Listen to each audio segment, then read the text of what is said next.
श्री शक्ति नमः। ओम श्री शक्ति नमः। ओम श्री शक्ति नमः।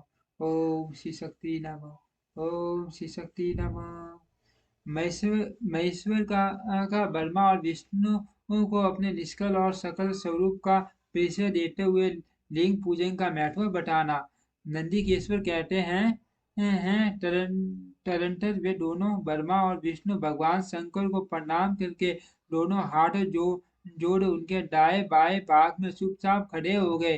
फिर उन्होंने वहां साक्षात प्रकट पूजनीय महादेव जी को श्रेष्ठ आसन पर स्थापित करके पवित्र पुष्प वस्तुओं द्वारा उनका पूजन किया। दीर्घकाल तक अविकट भाव से सुस्थिर रहने वाली वस्तुओं को पुरुष वस्तु कहते हैं और काल तक ही टिकने वाली क्षण भंगुर वस्तुएं प्राकृत वस्तुएं कहलाती हैं। इस तरह वस्तु के ये दो भेद जानने चाहिए। किन किन पुरुष वस्तुओं से उन्होंने भगवान शिव का पूजन किया यह बताया जाता है। हार नुपुर केयूर किरीट मणिमय कुंडल यज्ञोपवीत उत्तरीय वस्त्र पुष्प माला रेशमी वस्त्र हार मुद्रिका पुष्प तांबुल कपूर संदन एवं अगुरु का अनुलेप धूप दीप सवेत सवेत शस्त्र व्यंजन ध्वजा सवर तथा अन्य दिव्य उपचारों द्वारा जिनका वैभव वाणी और मन की पहुंच से परे था, जो केवल पशुपति परमात्मा के ही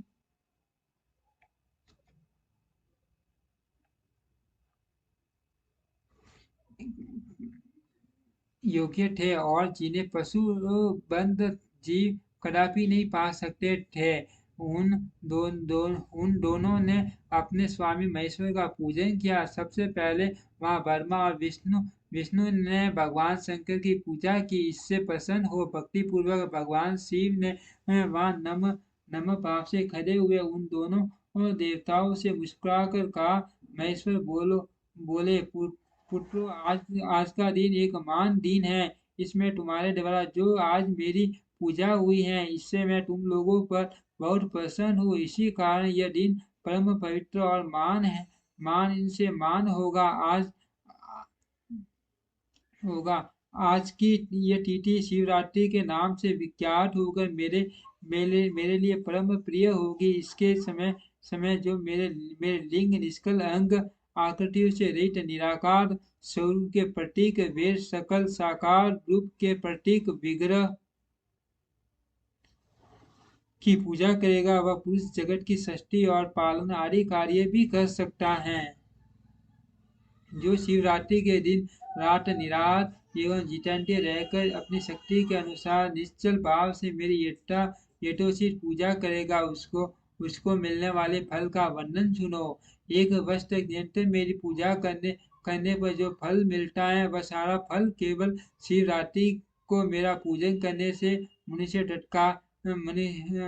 तत्काल प्राप्त कर लेता है। जैसे पूर्ण चंद्रमा का उदय समुद्र की वृद्धि का अवसर है, उसी प्रकार यह शिवरात्रि तिथि मेरे धर्म की वृद्धि का समय है। इस तिथि में मेरी स्थापना आदि का मंगलमय उत्सव होना चाहिए। पहले मैं जब ज्योतिर्मय स्तंभ रूप से प्रकट हुआ था, वह समय मार्गशीर्ष मास में आंत नक्षत्र से युक्त पूर्णमासी या प्रतिपदा है।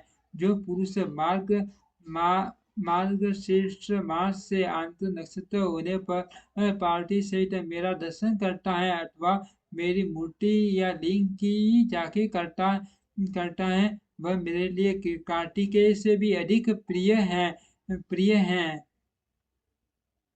उस शुभ दिन को मेरे दर्शन मात्र से पूरा फल प्राप्त होता है। यदि दर्शन के साथ साथ मेरा पूजन भी किया जाए तो इतना अधिक फल प्राप्त होता है कि उसका वाणी द्वारा वर्णन नहीं हो सकता।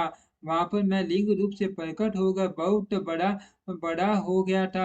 उस लिंग के कारण यह भूतल लिंग स्थान के नाम से प्रसिद्ध हुआ।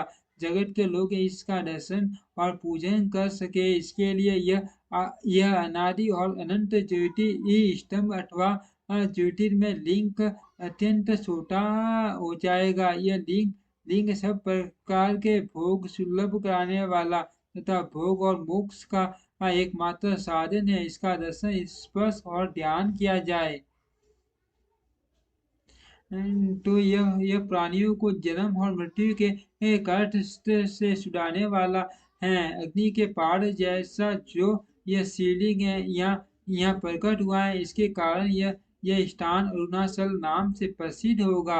यहाँ अनेक प्रकार के बड़े बड़े तीर्थ प्रकट होंगे। इस स्थान में निवास करने या मरने से जीवों का मोक्ष तक हो जाएगा। मेरे दो रूप हैं, सकल और निष्कल। मेरे दो रूप हैं, सकल और निष्कल।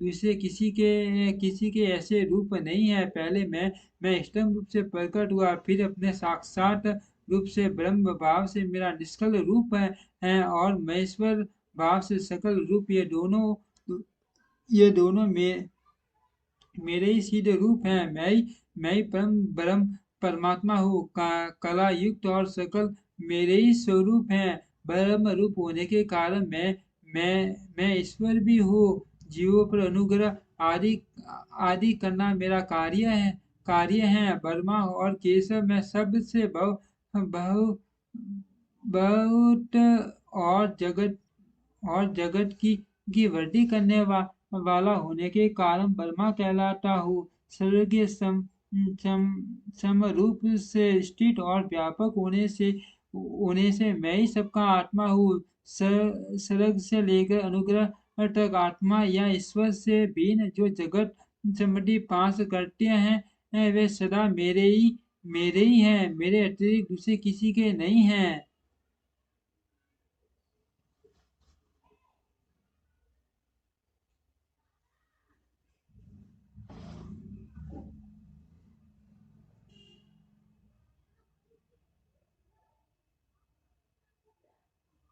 क्योंकि मैं ही सबका ईश्वर हूँ। पहले मेरी ब्रह्म रूप पटा का बोध कराने के लिए निष्कल लिंग प्रकट हुआ था। फिर अज्ञात ईश्वर तत्व का साक्षात्कार कराने के निमित्त में साक्षात जगदीश्वर ही सकल रूप में तत्काल प्रकट हो गया। अतः मुझ में जो इस तत्व है उसे ही मेरा सकल रूप जानना चाहिए तथा जो यह मेरा निष्कल स्तंभ है वह मेरे ब्रह्म स्वरूप का बोध कराने वाला है। यह मेरा ही लिंग चिन्ह है। तुम दोनों प्रतिदिन यहाँ रहकर इसका पूजन करो। यह मेरा ही स्वरूप है और मेरे सामीप्य की प्राप्ति करने वाला है। लिंग और लिंगी में नित्य अभेद होने के कारण मेरे इस लिंग का मान पुरुषों को भी पूजन करना चाहिए।